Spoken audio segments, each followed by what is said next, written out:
Hello dear friends, मैं doctor कांचन द्रुक्कर। मैं स्त्री रोग तज्ञ और टेस्ट ट्यूब बेबी कंसल्टेंट हूँ और पिछले 10 वर्ष से पुणे में कार्यरत हूँ।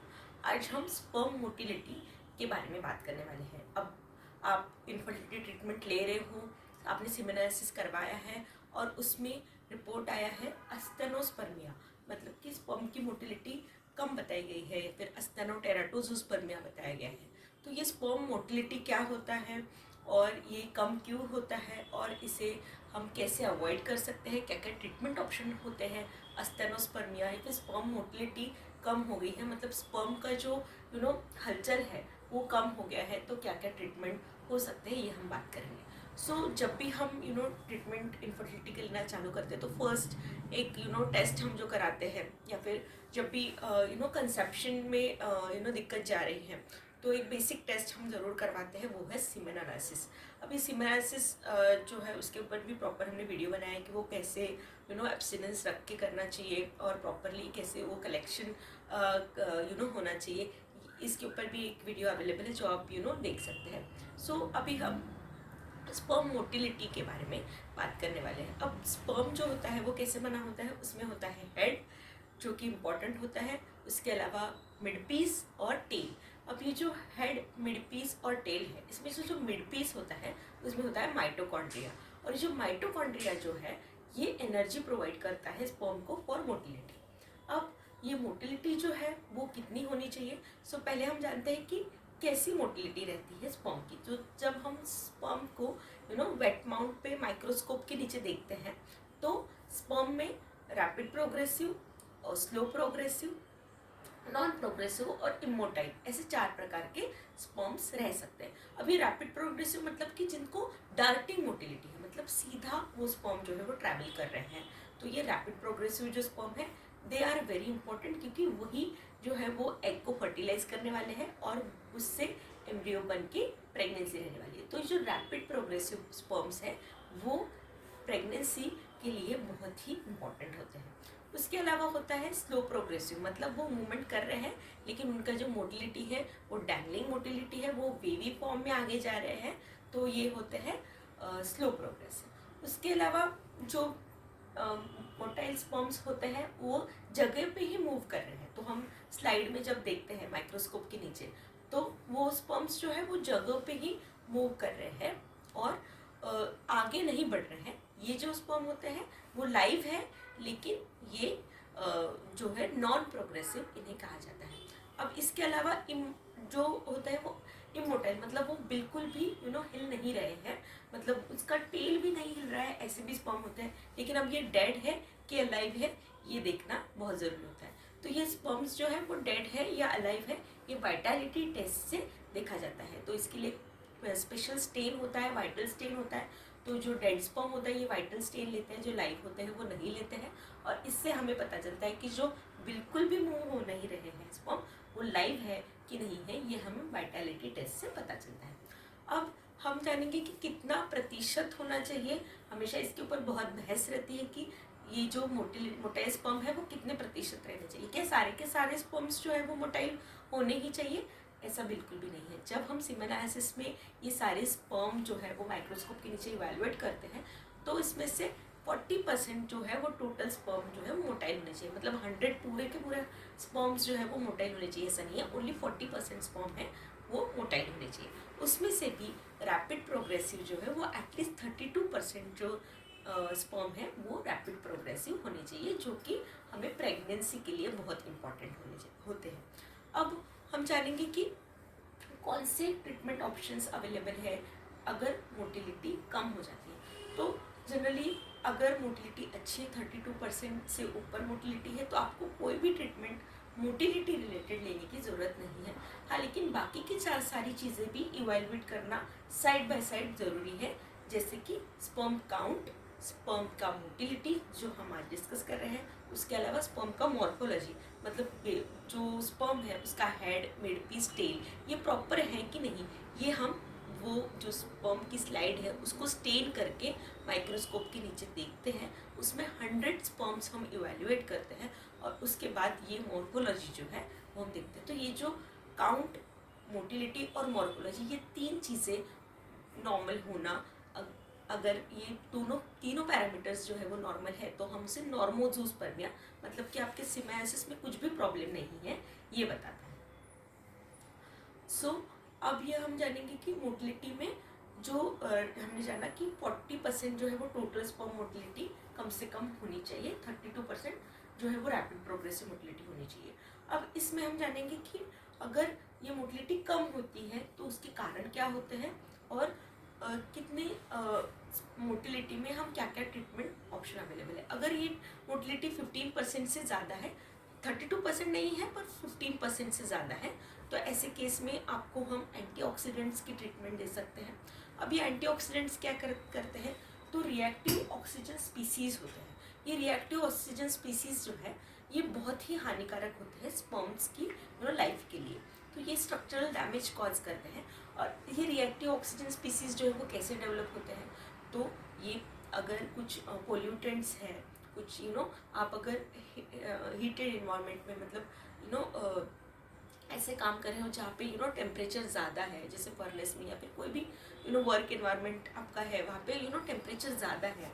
उसके अलावा एडिक्शंस अगर आपको है, सो स्मोकिंग, अल्कोहल या फिर कोई भी ड्रग्स जो है जो एडिक्शन कॉज करते हैं, ये सारी चीज़ें। उसके अलावा आजकल हम देखते हैं कि इलेक्ट्रॉनिक्स का जो यूज़ हो रहा है, तो वो इलेक्ट्रॉनिक्स हम लैब पे अगर यूज़ कर रहे हैं, इलेक्ट्रॉनिक गैजेट्स जो है वो आपके पॉकेट्स में, तो ये सारी चीज़ें जो है वो वहाँ का टेम्परेचर जो है वो इंक्रीज़ कर रही है। और डियर फ्रेंड्स, स्पर्म प्रोडक्शन के लिए एक्चुअली ये ऐसा बोला गया है कि जो हमारा बॉडी टेम्परेचर है जो कि 37 डिग्रीज है, उससे कम टेम्परेचर चाहिए होता है जिसमें कि प्रॉपर स्पर्म प्रोडक्शन और स्पर्म बने। सो ये सारी जो चीज़ें हैं, ये जो मैंने बोला, pollutants, addictions, stress, even lack of sleep, ये सारी चीज़ें जो है वो अगेन रिएक्टिव ऑक्सीजन स्पीसीज़ को बढ़ाती है और रिएक्टिव ऑक्सीजन स्पीसीज़ बढ़ने की वजह से मोटिलिटी जो है वो हैम्पर होती है। तो इसमें हमने देखा कि अगर ये जो मोटिलिटी है इस 15% से अबव है सपोज, तो ये एंटीऑक्सीडेंट्स का supplementation, lifestyle modification, weight loss, addiction को क्विट करना, प्रॉपर स्लीप लेना, ये सारी चीज़ें आपको मदद कर सकती हैं। और आपका एंटीऑक्सीडेंट्स 3 to 4 मंथ्स आप ये प्रॉपर एंटीऑक्सीडेंट्स का अगर कोर्स करते हैं, मल्टीपल एंटीऑक्सीडेंट्स अवेलेबल होते हैं। उसमें कोक्यू भी एक बहुत ही प्रूवन एंटीऑक्सीडेंट है। सो सेलेनियम, कोक्यू, ये मल्टीपल एंटीऑक्सीडेंट्स जो है वो अवेलेबल है जो कि इम्प्रूव स्पर्म मोटिलिटी करने में मदद करते हैं। अब इसके अलावा हम जानेंगे कि अगर बहुत ही कम मोटिलिटी है तो उसका क्या कारण हो सकता है, और ज़ीरो मोटिलिटी है तो क्या कर सकते हैं। अब 15% से कम मोटिलिटी है तो ये जो पहले जो हमने जाना कि 15% से अबो, तो इसमें नेचुरल ट्राई या फिर IUI यानी कि इंट्रायूट्राइन इंसेमिनेशन, ये ऑप्शंस आपके लिए ट्रीटमेंट में अवेलेबल रह सकते हैं, क्योंकि मोटिलिटी है, स्पर्म्स जो है वॉश करने के बाद हमें मोटाइल स्पर्म मिल सकते हैं। लेकिन अगर ये जो मोटिलिटी वो बहुत ही हैम्पर हो चुकी है तो IUI हम ऑप्शन हमारे लिए अवेलेबल नहीं है।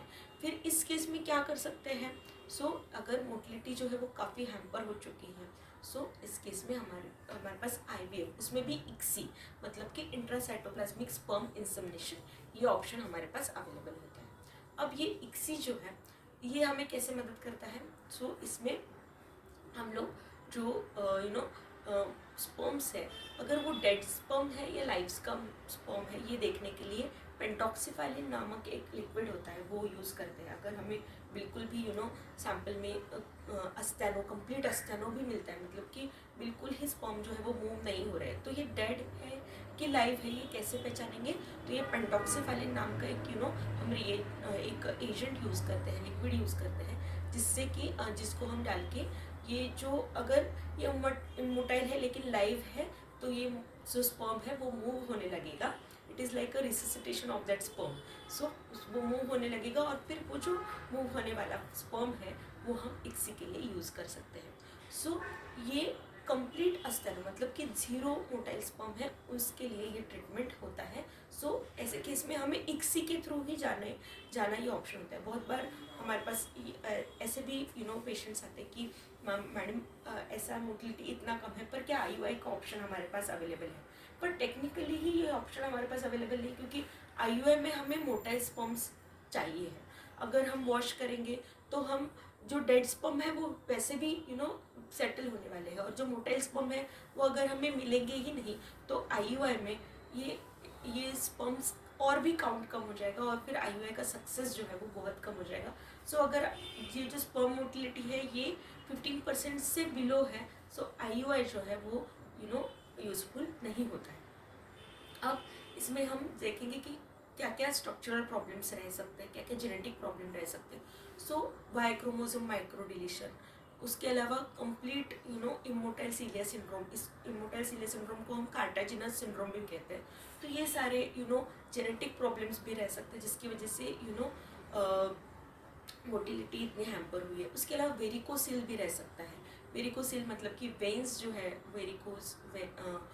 वेरिकोज वेन मतलब कि वहाँ के टेस्टिस की जो वेन्स है वो स्वेल हो गए हैं, ये रह सकता है। कभी कभी इन्फेक्शन रह सकता है, हीट, ऑलरेडी मैंने बोला कि अगर आप गर्म एनवायरनमेंट में है तो ये भी रीज़न रह सकता है। सो ये सारी रीजंस की वजह से मोटिलिटी जो है वो हैम्पर हो सकती है। अब इसमें हम ये देखेंगे कि जो जीरो स्पर्म काउंट के लिए मैंने और लो मोटिलिटी और कम्प्लीटली जीरो मोटिलिटी, इसके लिए अलग अलग ट्रीटमेंट ऑप्शन अवेलेबल है। लो मोटिलिटी, अगर अच्छी मोटिलिटी है ना आप नेचुरली कंसीव कर सकते हो। अगर मोटिलिटी कम है आईयूआई ऑप्शन हमारे पास अवेलेबल है। लेकिन बहुत ही कम मोटिलिटी है तो इस ऐसे केसेस में इक्सी मतलब कि इंट्रासाइटोप्लाज्मिक स्पर्म इंसेमिनेशन, यही ट्रीटमेंट ऑप्शन हमारे पास अवेलेबल होता है, जिससे कि प्रॉपर एग में हम जो एग होता है मतलब स्त्री बीज है उसमें इंजेक्शन से स्पर्म इंजेक्ट करते हैं, और ये इक्सी करने के बाद एम्ब्रियो बनता है। वो एम्ब्रियो जो है वो यूट्रस में हम ट्रांसफ़र कर सकते हैं, और complete zero sperm count, zero motility मतलब कंप्लीट अस्तानों में भी हम positive pregnancy with your own sperm achieve कर सकते हैं। So this is I think the जो टेक्नोलॉजी का हमें वरदान है, ये जो रिसेंट एडवांसेस हो रहे हैं, इनका हमें ये जो एडवांस की वजह से हम ये प्रेगनेंसी पा सकते हैं, तो इसका हमें ज़रूर बेनिफिट लेना चाहिए। और प्रॉपर आपको जो गाइडेंस मिल रहा है फर्टिलिटी एक्सपर्ट से, उसको आपने एक बार इम्प्लीमेंट करना चाहिए, क्योंकि बहुत बार ऐसा भी देखा है हमने कि अस्तेनो है, पता है पेशेंट को, लेकिन वो रिपीटेडली आईयूआई हो रहे हैं उनके, लेकिन ये जो रिपीटेड आईयूआई है वो आपको प्रेगनेंसी नहीं देने वाले हैं। इट इज़ गोइंग टू आपको आपका मनी जो है उसमें जा रहा है। सो प्रॉपर एक कंसल्टेशन और एक एक्सपर्ट ओपिनियन आपने ज़रूर लेना चाहिए। So in this video we talked about motility. अगर स्पर्म मोटिलिटी कम होती है तो उसका क्या क्या कारण रह सकते हैं, कैसे हम स्पर्म मोटिलिटी बढ़ाने के लिए क्या क्या लाइफस्टाइल चेंजेस और मेडिसिन ले सकते हैं। अगर कंप्लीट अगर मोटिलिटी ज़ीरो है तो क्या ट्रीटमेंट ऑप्शन अवेलेबल है, उसमें भी फर्टिलाइजेशन होकर सक्सेसफुल प्रेगनेंसी आप पा सकते हैं। सो आई होप ये स्पर्म मोटिलिटी रिलेटेड जो वीडियो है वो आपको इन्फॉर्मेटिव लगा होगा। अगर आपको इन्फॉर्मेटिव लगा है तो लाइक, शेयर और सब्सक्राइब ज़रूर कीजिए। Thank you so much.